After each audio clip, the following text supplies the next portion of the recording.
Coming up on AC 24/7, TikTok is in the hands of 150 million Americans, but is it really a major security risk? What security experts say they're concerned about. Plus, a new fungal threat is on the rise in the United States, what we need to know about the drug-resistant bacteria. And the Advocate Channel's Rachel Smith chats with the star of the new Zach Braff film, A Good Person. More about the film that shines light on the opioid epidemic.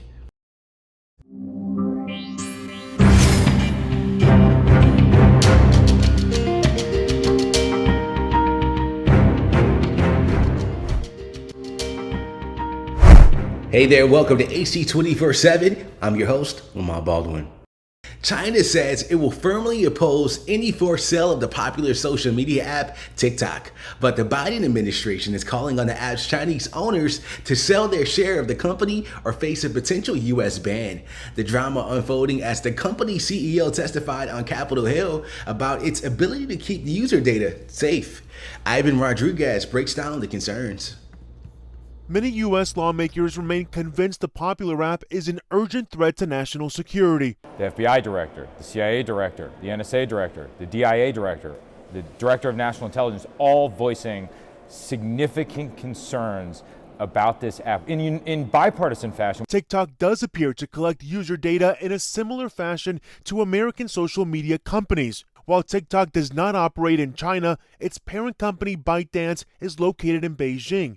The concern is the Chinese government could leverage that relationship to force cooperation with security activities, including the possible transfer of TikTok user data. Experts say while there's no public evidence at this moment, it is a possibility. The problem for the CEO is it's not TikTok that's the target of mistrust, it's China. Nobody trusts China, and nothing he can say will change that. In Thursday's testimony, TikTok CEO Shou Chew tried to ease worries. I have seen no evidence that the Chinese government has access to that data. They have never asked us. We have not provided. Lawmakers weighing what to do next. It's more about the ownership structure, and that needs to change.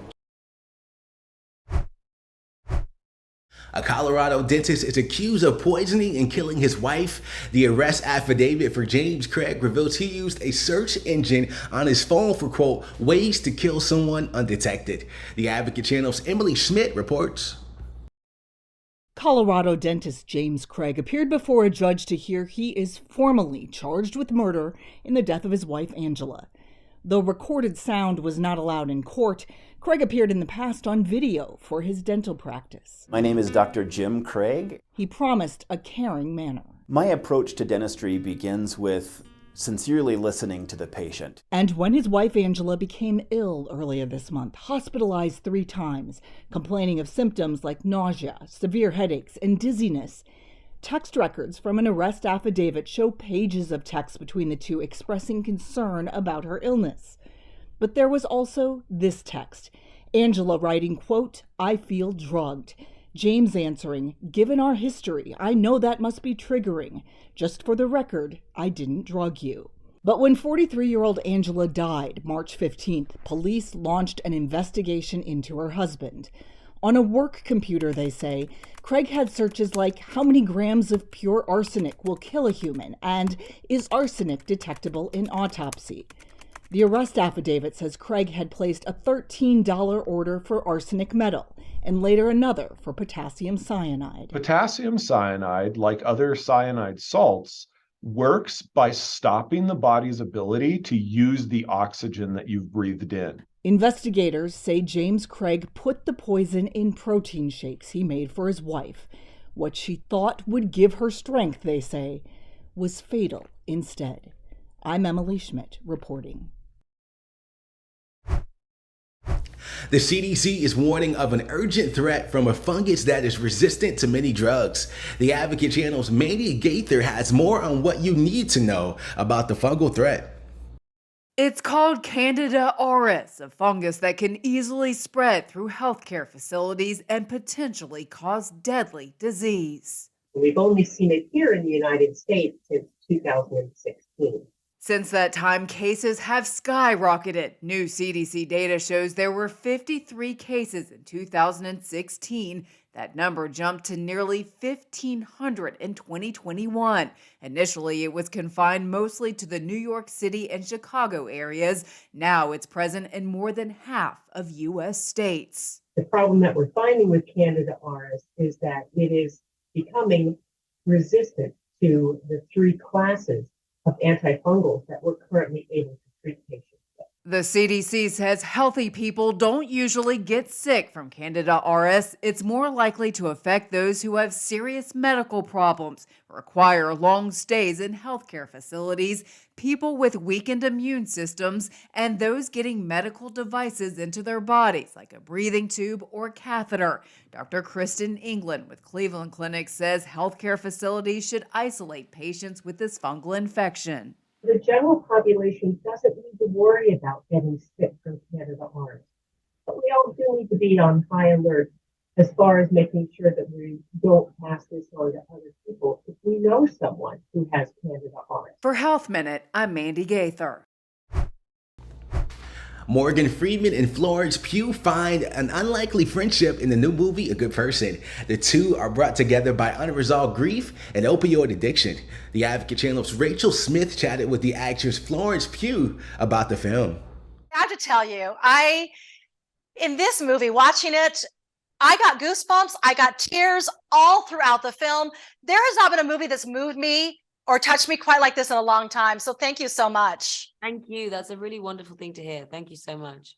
I mean, you gave such a beautiful performance that I think is going to resonate with so many people. And I know you've said in the past that you don't even take on a project unless it scares you.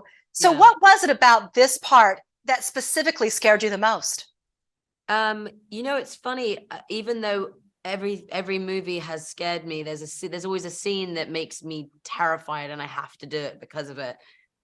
Weirdly enough, I felt very safe with this script and this story, and obviously that's due to Zach and Zach writing it for me and us already having that easy back and forth. But I think I felt very excited to take on a role like this, partly because it was just so raw and so bare, and clearly for all the obvious reasons as to why a storyline like this would scare me. We just have to get it right. There's no room for error when you talk about this subject matter, when you make a movie about this topic. You have to make sure that you are being honest, and that is always the most terrifying thing. I need help. I know.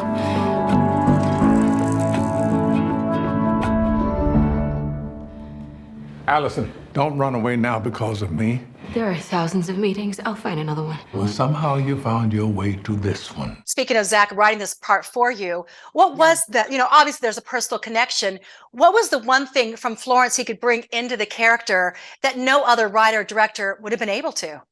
There's so much of me in Allison, like truly, there's so much of me. And when I watch her, I really enjoy how silly she is. For someone who is clearly in a really dark space, she has so much humor and light that this is what life is like. When we go through dark times, the only way to get through it is by laughing at it sometimes.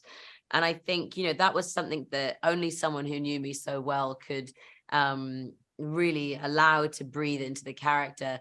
And also just the fact that he wrote it with my voice in mind. I've had scripts in the past where someone has written it for me to play that character, but I've never had someone write it for me and also kind of bring me out in a character as well. So I think her wittiness and her her oddness is definitely a piece of me.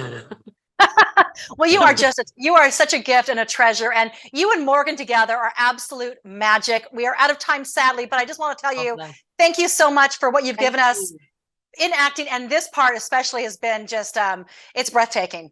Wow, thank you so much. It's lovely to chat. Thank you for joining us for AC 24/7. For more content that advocates to you, go to advocatechannel.com and make sure you follow us on Instagram, Twitter, and Facebook, and subscribe to our YouTube channel. For the Advocate Channel, I'm Lamar Baldwin.